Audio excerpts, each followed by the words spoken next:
featured summer artist of the 2026 season. Y'all are at MarYSoul Studios. Behind the scenes, I'm Marcella, kind of the operator and visionary of MarYSoul. If you don't know, or if it's your first time hearing about MarYSoul, we like to bridge sexuality with creativity.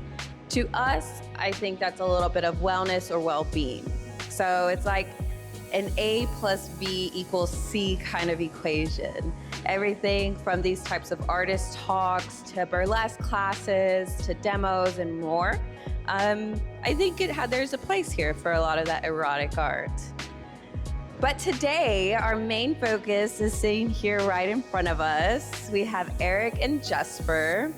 So let's get started. Let's get started with some introductions. Eric, I see you have the mic. Got the mic. Hit us with who are you? What are your pronouns? What are you here? Just give us a little shindig. Yeah, so my name is Eric Shamar Payne. I go by he, him pronouns. And pretty much I'm an artist. I do traditional art, digital art as well. And I'm also a photographer as well as a videographer. I do a lot of different creative stuff. I love fashion photography, portrait photography, even just creative art, just all the things. And yeah. Jesper! Dee-dee-dee-dee! Yeah, I'm Jesper Beckholt. I use they, them pronouns or its pronouns. Yeah, I mean, I've been doing my art my whole life. I'd say my main home base is sculpture and non-traditional fiber arts. I really like making art about sexuality, identity, the body, and mental health and emotional experiences. And yeah, I guess mostly I would seek to connect through my work as the main aim, I'd say. Yeah. So y'all, Eric and Jesper has been featured in here since I believe the start of the summer already. So we're in our 2 month. They have one more month to be featured, and it's called A Pop of Color and Culture. So I thought about the title because it was a little nerve-wracking because y'all's mediums are almost completely different. I mean, we're showcasing fiber art, more of a 3D with Jesper, and showcasing digital art with Eric. And so as a curator, it was a little difficult for me to figure out how am I going to put these together. But I knew that the colors were one of the commonalities, for sure, one of the many commonalities that I found. And so then a pop of color and culture, like pop culture, Eric, Jesper has the color. There's also some color in our artists that are featured as well. So I think that's really cool. All right. So you have these two great artists. Both of y'all are kind of multifaceted, I would say. Is there the top, out of your list, what's your top medium? I like pipe cleaners because I'm a little freak. You're a what? A little freak. Oh, okay. It's a weird one. I don't know. People think it's funny, and I think some people discount it as because it's a craft item and associated with kids, but you can do a lot more than I think people realize. So that's and trash. I like some garbage, I would say it's kind of a hard question because I love a lot of what I do. I'd say my favorite medium is doing traditional art, as a lot of what I've shown besides the digital stuff. I have a portfolio of all my character art, which I do that by pencil and marker and stuff like that. I like it a lot because I lose myself in it a lot. So it's just pretty much I can just take a character, take a idea, and just do it on paper. You'll literally catch me at night till 3 in the morning, or even the next day, just still at my desk doing stuff. I do love photography and the digital art and everything, but I think I just lose myself more in doing traditional character art and stuff like that. Yep. Now, if you had no limits on money, no type of imposter syndrome, what medium would you then go into? That's a good question. I would say personally, I would probably just go with photography because that's a very in-demand field, and a lot of people like ask for it. If money was not an issue, definitely I would do that. And also the video stuff too. I can see myself going places with that. Now, the second last thing would probably be like my character art stuff, because I do like, cartoons, animation, and all that stuff. So that'd be like a second route kind of in there, because I still love that. But the photography and video stuff, because it's more in demand. Yeah, I mean, mostly I think I'd make what I already make, but bigger. Otherwise, I would like a tufting gun. That would be nice. Have you ever done a tufted carpet? My mom does rug hooking like traditionally, so I've seen it and like been exposed to it, but I've never done it with the gun or traditionally. I think it would be really fun. So yeah, like a lot of it is I just would like the material and a lot of it is I like the space to make a big thing. Yeah. Yeah. Yeah.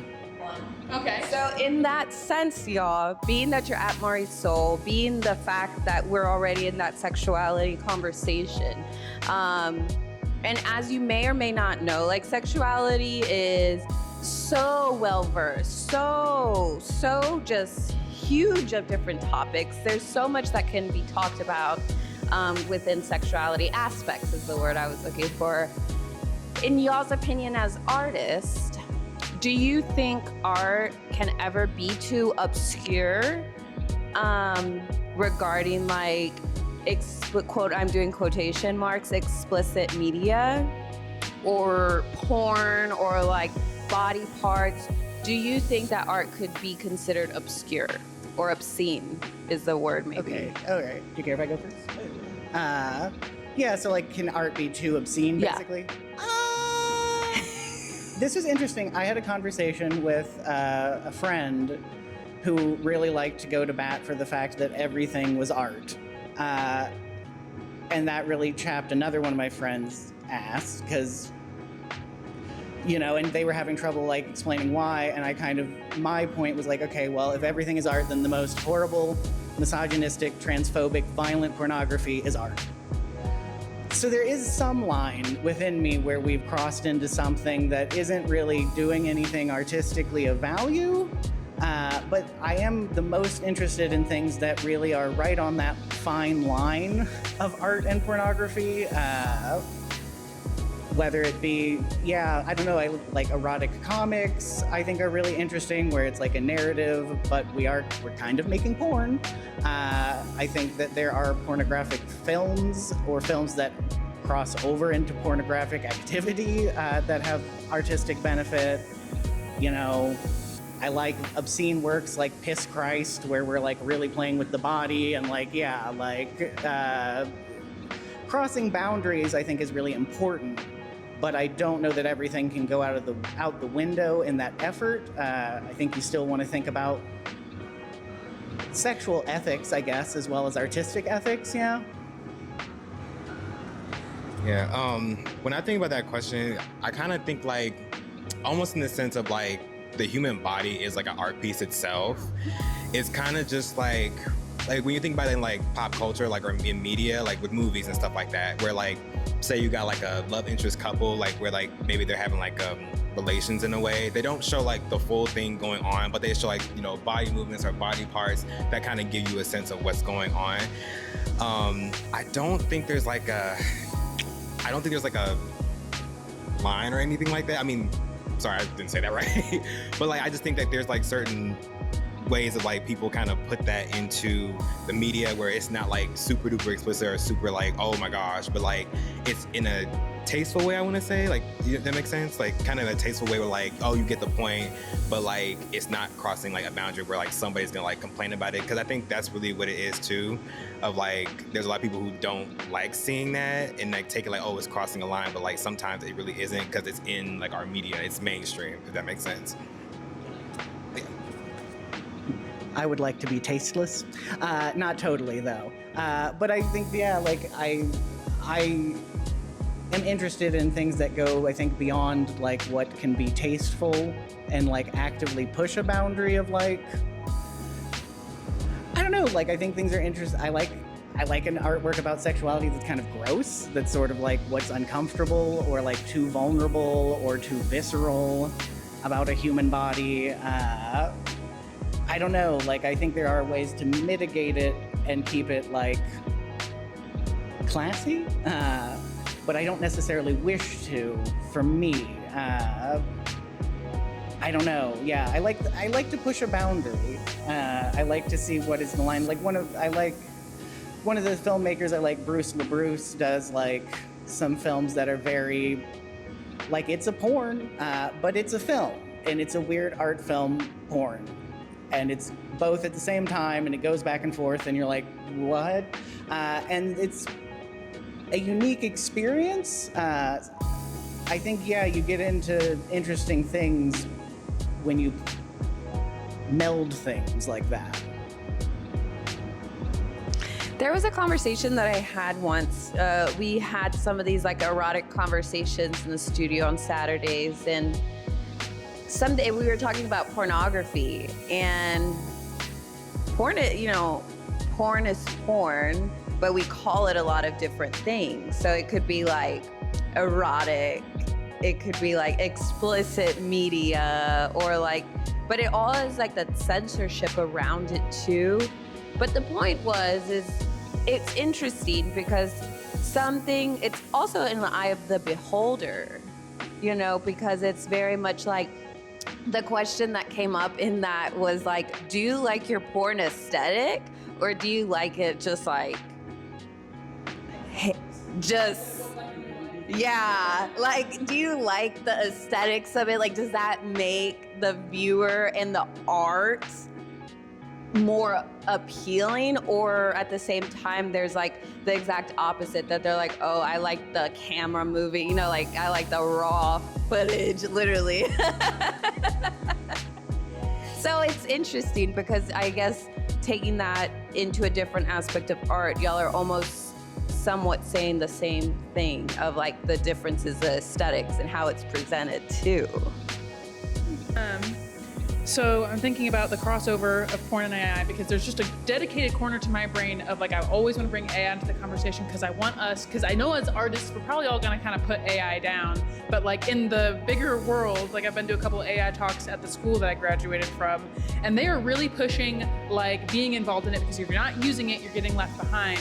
But now I'm thinking about in this conversation where porn is going to take place in that, because I think we agree that AI could not make art that is not porn in that sense, if that makes sense. I'm not, like, if AI is to try to make some kind of like artistic film surrounding porn or having porn in it or sexuality or whatever, I don't know if then you can classify it as art and it is just straight porn.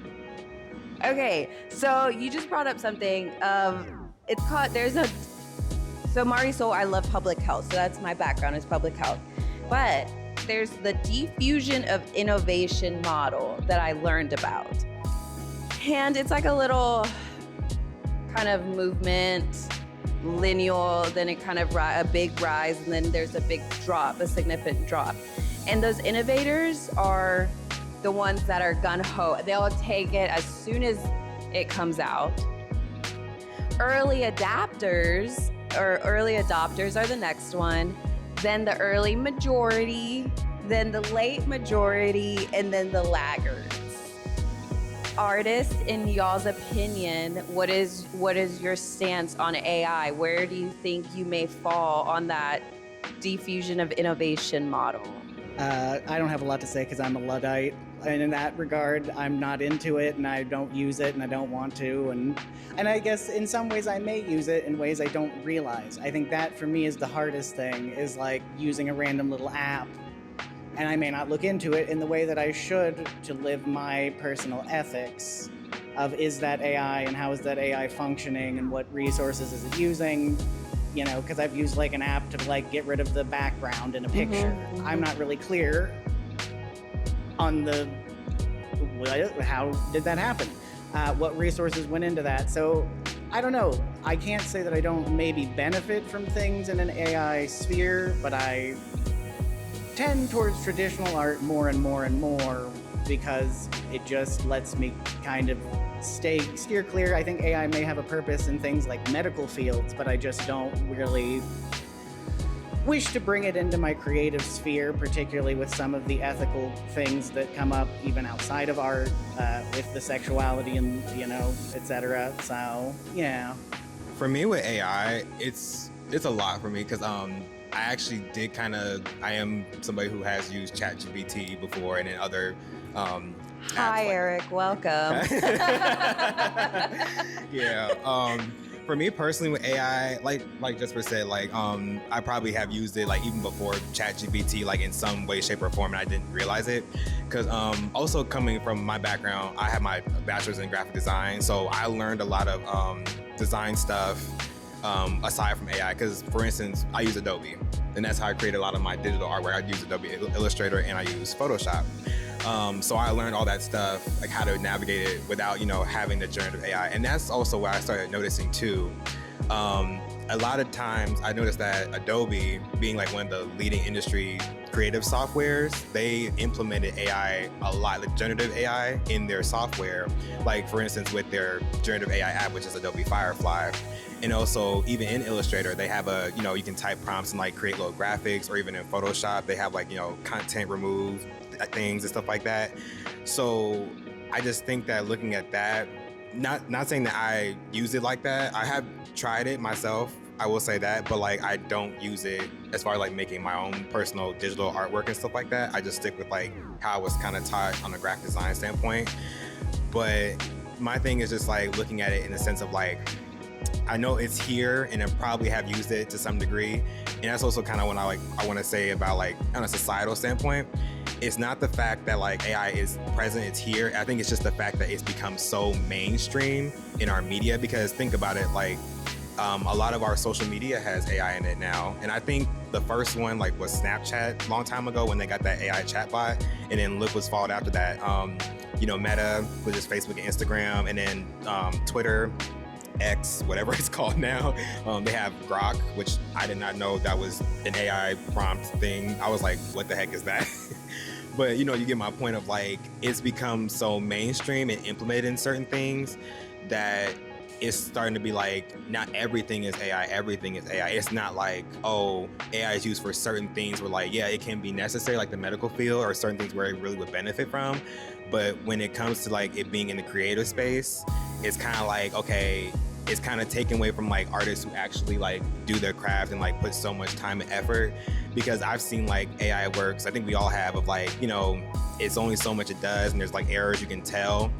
But then it also now creates the stigma of like, it's now separate. It's kind of like blending in, blending in like where people think like, oh, this person made this with AI, but really they didn't. Or like, oh, this person did this, but really it's not AI. Because I've also seen that there are people who use generative AI apps to generate artwork and then claim it as their own, but really it's not. Just like, it's really just to make a profit. And that takes away from like real artists who like go in and do it and like actually take the time and effort to make it. That's why like for me personally, I get conflicted with like my artwork as you doing digital stuff, because I don't want to get labeled as like an AI artist, because I actually go in and do it. And it's gotten to the point where like, I screen record how I'm doing it and stuff like that. But I just want to like make sure like nobody's thinking that, in that sense. Has AI been the only challenge that you all as artists have kind of had to face, or is there another challenge as an artist? I would say, for me personally, as far as like aside from AI, I would say like, I guess maybe consistency for me, because I'm not always like, making digital portraits. I'm always like doing my other stuff like photography and my traditional stuff, which that I will like, make digital, like through Adobe Illustrator, like I said. But I think that's the main thing for me as an artist, is like being consistent. And like, I guess for me, since I do a lot of stuff on social media, like what my audience would like from me, like I still, be myself and like do what I want to do, but like be more consistent with it, if that makes sense. I kind of took that maybe in the sphere of like technology, etc., because this is maybe silly, but honestly the first thing that came to mind is the way that Instagram has changed. Maybe a very goofy different answer, but the fact that it's so oriented towards video production and a sort of quick consumable content that like is hard. Like, I appreciate it, I like a process video, I like it, and making them is kind of fun, but it's hard that it's so different, and I used to be able to get a lot of engagement, and now it kind of feels like a losing game. So I think that part, like social media, is a little. I would identify social media as a pretty big problem, honestly, because it's a conflict for me of like it doesn't necessarily make me happy always, but business-wise, it is a necessity, and I like knowing what's going on in my community. Like, there's pros to it, but it is. I'm always saying I'm like social media is a burden. If there was an AI that helped you make, like I'm imagining like a little robot in your house that helps you do videos and get engagement, and helps you be really active on social media, but we knew it was ethical somehow, because this is, I mean, I guess videography is an art, but like at this point it is a tool, and I guess I would say maybe at that point it's not an art because that's not what you're trying to advertise as art. But if you had the opportunity to have a little robot in your house that helped you with like social media and things like that, would you do it? I think it's hard because it's like I'm of two thoughts, because at first one half of my brain goes to stuff like camera with tracking software, things that exist that aren't so scandalous but might make your life easier, and that I probably would be amenable to. When it becomes, I don't know, this isn't quite the same, but I had a friend who's very stoked on the AI and like futurism, and like we're gonna become transhumans and stuff, and like, yeah, I mean, solar punk I'd be pretty down for. Cyberpunk scares me a little bit, but she was someone who was like, yeah, like if you could download a skill into your brain, like I'd just do it. And I'm like, I don't know, I kind of want to do the work. So I struggle with that because I like learning a skill, but I don't want to be opposed to using a tool. So I don't know, there is kind of a level where I think you have to like think, am I just being stubborn and like digging my heels in the sand? I think it would be a big question of like, what does ethical mean in that situation? You know, like what does that even look like? Because yeah, if it's feeding the same robots that's making like porn and telling kids to kill themselves, I'm pretty good. That Snapchat chat box was kind of going crazy for a while. I remember that now that you said it. Yeah, when I bring that up, it just reminded me of that because I remember everybody was talking about Snapchat and the AI because they were like pretty much, I want to say, the first, social media app to start doing that in a way, like the mainstream app. And it low-key started too with the face stuff on Snapchat too. Yeah. So like I personally come in from such a weird space with the AI conversation. I was like, oh, I get scared with it, of course. Like I get nervous with the data and like the what ifs, but like that we don't know causes like a little bit of terror, like nerves of like what really could happen and what to believe, what not to believe, all the different sides. But I agree that it sucks to see it in the art world. Of course, I think right now we know the flyers, so it's like anti-AI flyers. And then on the other hand though, it's like, I do see AI as giving people a chance too. So I see it almost like a small business owner that, maybe doesn't have $200, $250, whatever that price is to like hire a designer. And so I do see the benefit. I chatted with a friend of mine, and so I was like, they did their graphic, they got their brand book from ChatGPT. Whereas I paid a person to do my brand book and my branding. And so in my eyes, I was like, side eye a little bit, because why did you just save hundreds of dollars and I'm out hundreds of dollars? At the same time, I was like trying to encourage them to just like, hey, work with someone. They could give you a discount, maybe like talk to the artist, like see what they have to offer. So I see it so many different ways. And then on another whole spectrum, I also see it like in the medical side. And like I'm around researchers throughout the week. And I mean, AI, there's no stopping it in the research and then the medical field.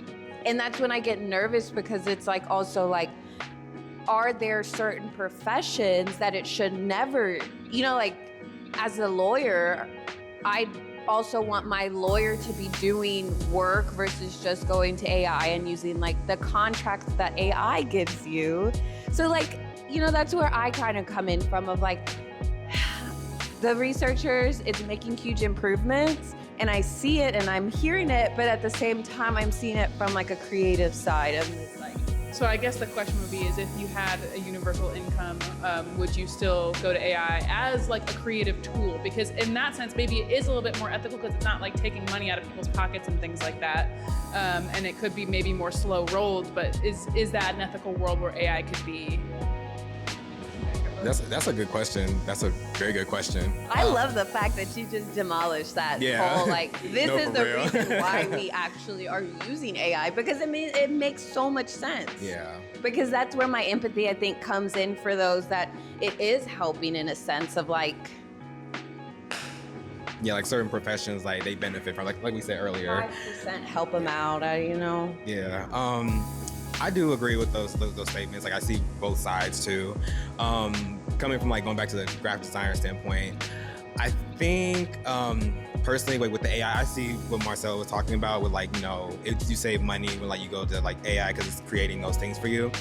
But I also think like a designer is still like helpful, because like there's like certain human aspect that we can do that AI necessarily can't do it. Because like I think we all know that AI is not always consistent, especially from like those AI posters you talked about.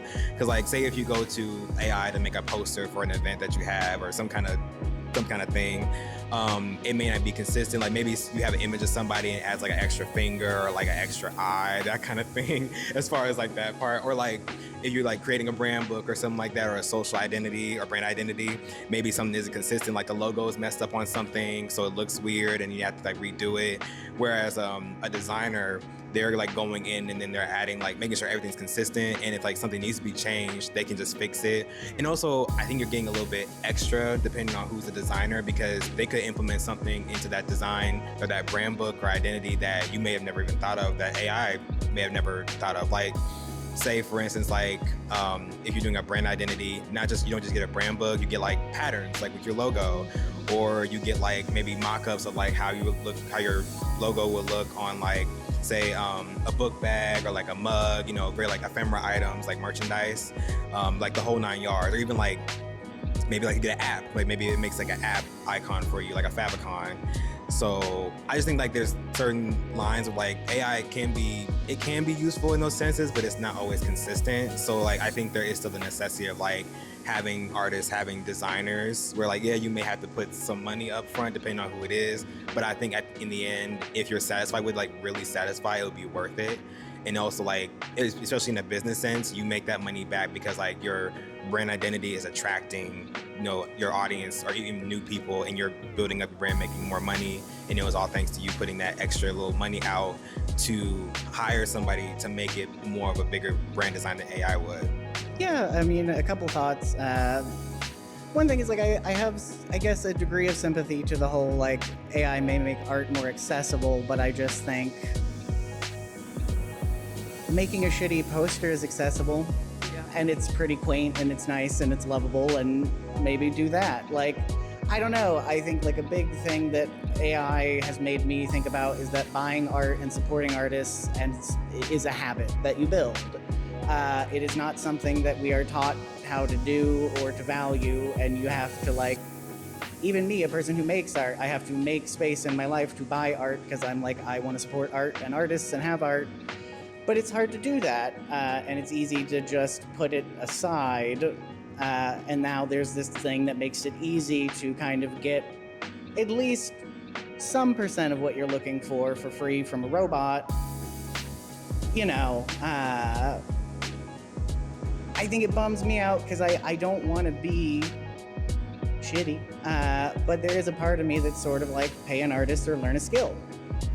You can learn a skill. It's pretty cool to do that. Like, I think that art is can be inaccessible in terms of cost sometimes, but so much of it is more accessible than people realize. And then with the universal basic income thing, I think a big hope for me is if we could achieve something like that, that it would allow us to slow down. Because so much of like AI and technology that is at the expense of human quality of life feels like it is this churning machine of going faster and faster and faster under the premise of advancement, but at the cost of human life and, quality of life. And that maybe if we had what we needed, we could all kind of like slow down and think for a second. And I think it would lead me to less want to use it. So now we're going on to education, because I know art is like one of the first things a kid can do. Like that you can be like, oh my gosh, wow, that's so good, because they're gonna add 2 and 2 is 4. You're not gonna be like, well, it's not, 2 and 2 is 5. You're not gonna say that you did a great job. You're gonna say that, no, that's wrong. So now I'm thinking about if we slow down and all that jazz, are people, because it seems like art is almost turning into, like, if we go down this AI route, that it's turning into like a tradition or like a craft that stands back for many centuries of our ancestors and all that. And then when we come to AI and like, especially getting into, I know you use digital. Digital scares me. I was graphic design too, but I had to drop it because I could not do the digital anymore. It was too nuanced and scary, and I felt like I could lose things too quickly. But it feels like AI is kind of like putting that fear in our head that we're learning through fear instead of learning through because we like to do something. And so do you think, like, how did you approach art first? Did you approach it with a lot of genuine curiosity? I imagine so. Like, I don't really know where else you could go with that, but if you have a surprise answer, I'm very open to hear that. I mean, firstly, I relate, at least I feel like similar to you from a different angle, I think, because like, for me, it's like, I feel like I have more positive views on it. Sometimes it's like, well, I make art because I have to, because otherwise, I don't know, I'll die. Like, I have to do this thing, and so I'm gonna do it. Clarification, Yeah. because of like financial or because of like that mental well-being of it? That I have to, Okay. to be like well off, I think mentally and emotionally. That it's just in me, and that at a certain point I was like, I think this is the thing that I am good at, and I wish it was something that made money a little easier, but it's the thing I'm good at, so I guess I'm gonna do it,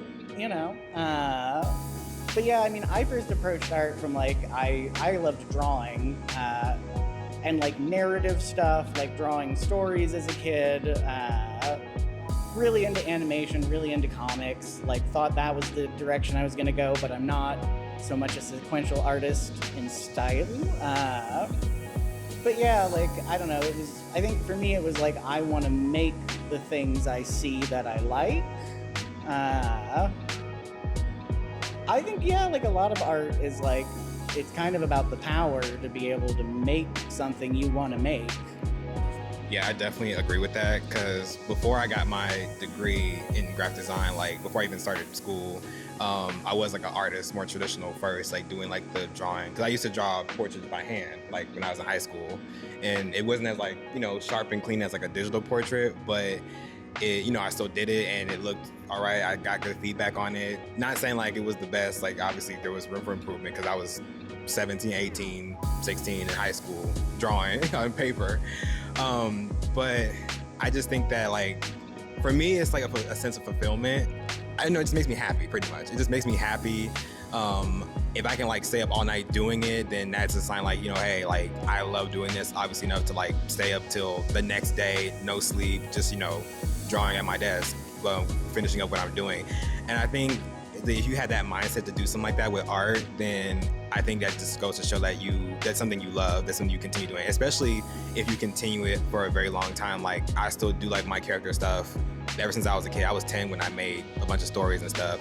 And that's also how I kind of started too. I loved drawing little comic books when I was like in fourth grade, fifth grade, that area. And then I just never stopped. It just made characters. I always loved cartoons. I always liked seeing different characters that I liked from cartoons, and I would always draw them. I guess in a fan art sense, but then I would also like add them to my stories and stuff like that. I can't do that now because of copyright, but but you get my point of like, I fell in love with it to the point where like I want to draw that character. I want to make my own character, and it's still something that I think a lot of people do now, where like they're making their own original characters. They do fan art. I think that's the main thing. Like they love doing it enough to put it out there too. Is one thing. And then going back to social media, like it is kind of harder to do it on social media because social media has like up the ante of like, oh, you have to have so many followers in order to like make money off of it. And I think that's also where like, the push of like, you have to really have a big community on social media in order to like get that engagement, get the money and earnings from it in order to like really benefit from what you love doing. So that's why I think it's like, it's not as simple as it looks to be a content creator, because you have to really kind of work for it in a way, especially on social media. That's why like, Instagram and Facebook is changing so much to where like they're really trying to usher in the business aspect of, being it's a that content creator. consumerism aspect Yeah. of like constantly having to stay productive. Yeah, because it's not like pre-pandemic, because I think that's also what is a big factor is like the pandemic, because TikTok was a huge thing. Everybody was on TikTok, and there was a lot of people who went viral and became content creators on that platform. And I think that's also where Instagram and Facebook, and I want to say even Twitter too, and some other apps, social media apps like that, they've kind of ushered in off of what TikTok was doing during the pandemic. Like 2020, I think kind of just reshaped how the digital era of our society has now. Because when you look at it in this way, like 6 years ago, like it probably would have been a little bit, I want to say, easier to maybe like do more content and like have more success with it. If we had the mindset now, like that we had like back in 2020, like if I had the mindset now of like what I know about social media in that sense on a content creator standpoint back in 2020, who knows, I probably would be like have like millions of followers or 1,000 followers by now, because having that mindset. But I definitely think that like that's definitely reshaped how the content creator, the social media aspect has changed over time. And it's so, bringing another like form of why I get nervous with some AI is like there's these apps that you could get paid to like record you doing tasks.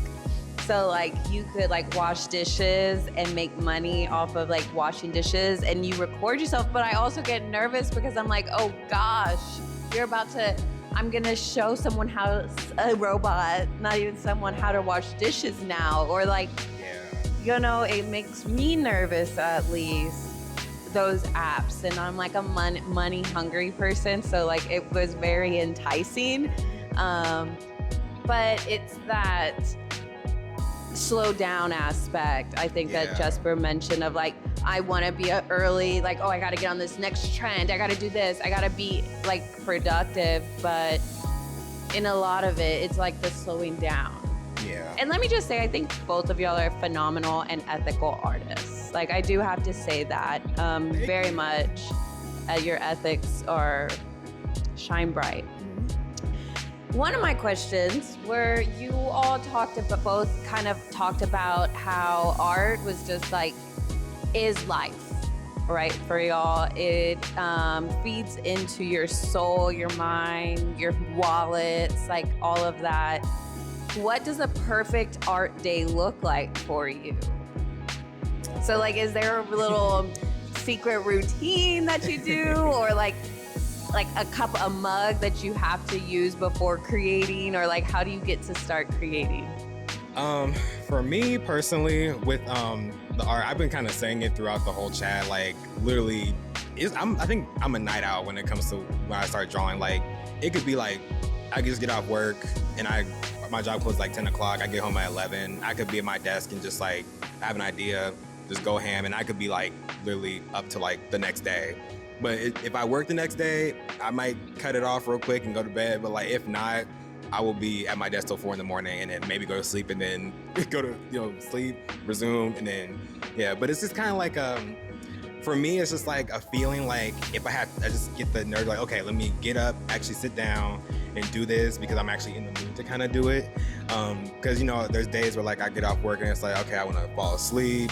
But if I'm in the mood or I have an idea and I'm like, okay, I really want to get it on paper, that way it's a reality, then it's like, yeah, sitting down at my desk, I put my headphones on, Headphones. and then I'm just like kind of blasting my music a little bit, and I'm just kind of like in the zone. And that kind of leads into like why I stay up so late in that regards. Jesper, what's your secret to creating such great art? I do my best, I think, when I have like a big project that I'm midway through and I have a vision. And so, because it's hard when you're kind of jumping from things or you don't have something you're locked in on, or at least for me, I like wake up, I know what I'm doing. I have become like an early morning person. So I'm more like up at 5 a.m. weaving pipe cleaners, like, you know, either listening to music, headphones on, or some sort of long-form YouTube content. That's pretty great. Maybe watching a comfort show for the 18th time. You know, my favorite, I like when I can get into the hyper-focus flow state where you're just kind of going without having to think. Like, that's part of why I like sculpture, is I'm thinking with my hands and I don't have to use my brain as actively. So getting into that place is nice. The flow is good. Really. Y'all, what's coming up next for you all? I know you're specifically at MarYSoul for the rest of August. Any new projects that y'all are working on or want to shout out? Some projects that I'm doing, like I said, I do a lot of photography stuff, so it's kind of like here or there. Like I'm kind of like when I post it, it's like bam, there we go. But a lot of what I've been posting recently is like my character stuff. Like I have this character series that I developed in 2023-2024 area, and it's called Flamebound. It's kind of like a fantasy love story, kind of forbidden love kind of thing. Like I said, it goes into like me kind of drawing all of these characters. This is like, and I will say this too, because I wanted to mention it earlier before I forget. I was put on a ChatGPT and I liked it because it helped me come up with like a lot of my character stuff. So like the stuff that I was talking about earlier, like when I was a child, I developed that like full-on stories. Like there's like storylines, arcs, and everything. But when I got into ChatGPT, that really helped me like organize it better, because if I'm thinking about it, like, you know, me being a kid and like coming up with this stuff, it made, you know, it sounds consistent, but like it's not as I've gotten older. So like things wouldn't make sense, or certain characters wouldn't like really vibe with me, or really wouldn't speak to me anymore. So that's where ChatGPT kind of came in for me, where like it helps me like kind of organize it. And I think that's also a thing where like in a creative sense of like when it comes to AI, you know, organization, I think that kind of helps, especially if you're doing that route of like trying to tell a story. Not like having it right for you, but like at least like helping you like solidify some ideas. Because I was very much just like with this, like, okay, chat may give me like some ideas and like spit stuff out there, but I don't necessarily have to use everything that it spits out. I can like change stuff up if I want to. And like I said, it's not consistent. So like I have to also like go in and like, okay, no, this character does this, that character does that, this character likes that person, this character likes that person, X, Y, Z. But I did like it because it helped me redefine and redesign like some of the stories I've had for so long. And Flamebound was a newer story because it's a smaller universe, and it was kind of like, it did help me like create that story in entirety, even though I did come up with it like before I jumped into the AI scene and whatever. Like a lot of my stories, it just kind of like helped me organize them better. And like I just kept in mind, like, you know, you had the final say. This is just like a tool to kind of help redefine and make the job a little bit easier, because I feel like, you know, I could have not used it and then, you know, just did internet research and kind of looked some stuff up. But like I feel like this takes the kind of the hard work out of it, makes it a little bit easier. So like, because it is kind of drawing from the internet, you know what I mean? Yeah, so I don't have exact dates, but one thing that I'm very excited about is I'm doing the YEC Fellowship, so I'll have a big piece I'm working on showing at the Dayton Art Institute in the fall. I think starting sometime in September, we'll see. And then maybe a solo show, we'll see, you know, and then there's an art market happening at Shag in Dayton, Ohio on August 30th that I'll be at. And just generally, I give specific updates a lot on my social media. I'm @Jesper on Instagram or thatjesper.com. So stuff like when stuff will specifically be up, or if that solo show manifests, will be on there. Yeah, largely what I've been working on is the piece for the YEC Fellowship, and like, you know, very much like every day, putting like a couple hours in, and it's finally getting to be like kind of like what it's gonna be. You can kind of see the vision more now, so that's nice. Yeah. Yay! Good job, y'all. Thank you. So that's all, folks. Thank you guys so much for watching. Be sure to follow my page, ESP Artistry and Design on Instagram, and also make sure to follow Jesper at @Jesper on Instagram, and also follow MarYSoul Studios as well. There will be an art show. I'll be doing a solo show in August, so stay tuned for updates about that. All right, we'll see you guys later.